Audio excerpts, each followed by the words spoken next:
ইয়া রাসূলুল্লাহ, আপনি নবীকে যতই দেখি ততই আমার মজা লাগে, ভালো লাগে, বড্ড শান্তি লাগে। ইয়া রাসূলুল্লাহ, আমি 3 দিন না খেয়ে থাকতে পারি, কিন্তু 2-3 ঘন্টা আপনি নবীকে না দেখে থাকতে পারি না। জোরে বলে সুবহানাল্লাহ। ইয়া রাসূলুল্লাহ, আপনার মতো নূরানি চেহারা আমার এই 2 চোখ আর কখনো দেখে নাই। আপনার মতো নূরানি এই মুস্কি হাসি আমার এই 2 চোখ আর দেখে নাই। আপনার মতো নূরানি শেকেল মোবারক, শরীর মোবারক আমার চোখ আর দেখে নাই। ইয়া রাসূলুল্লাহ, আমি আপনাকে ভালোবাসি, কিন্তু আমি ইহুদি।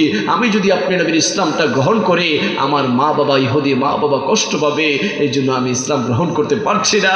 আমার নয় বলতে লাগলো, তোমার ইসলাম গ্রহণ করতে হবে না, কারণ আমার ইসলাম কাউকে জোর করে না, জোর জবরদস্তি করে না। তোমার যেমন ইচ্ছা তেমনই থাকতে পারবে।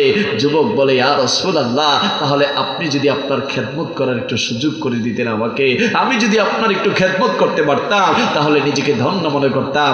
আমার নয় বললো, হা, তুমি আমার খেদমত করতে পারবে, কোনো সমস্যা নাই, কোনো সমস্যা নাই। আরে বাবা, আমার নবী যখন ওযু করতে যায়, ইহুদি যুবক আমার নবীকে ওযুর পানি ঢেলে দেয়। আমার নবী যখন গোসলে যায়, ইহুদি যুবক আমার নবীকে গোসলের পানি ঢেলে দেয়। আর আমার নবী যখন মসজিদে যায়, আমার নবী বলে, যুবক তুমি তো ইহুদি, তুমি তো মসজিদে ঢুকতে পারবে না।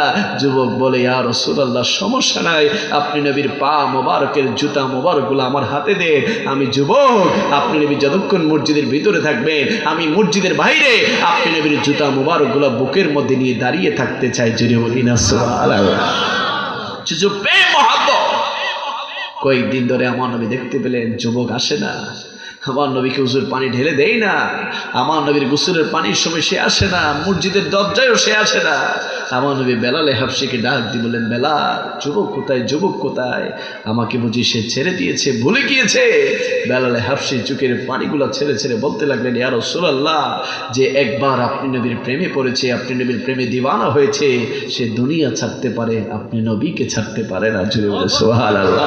ইয়া রাসূলুল্লাহ, যুবক অসুস্থ হয়ে বিছানায় ছটফট করছে, অসুস্থ হয়ে শুয়ে আছে। আমার নবী বলতে লাগলো, আমার আশেক আজ অসুস্থ, নামাজটা একটু পর হবে, জামাত একটু পর হবে, চলো আমি আমার আশেককে দেখে আসি।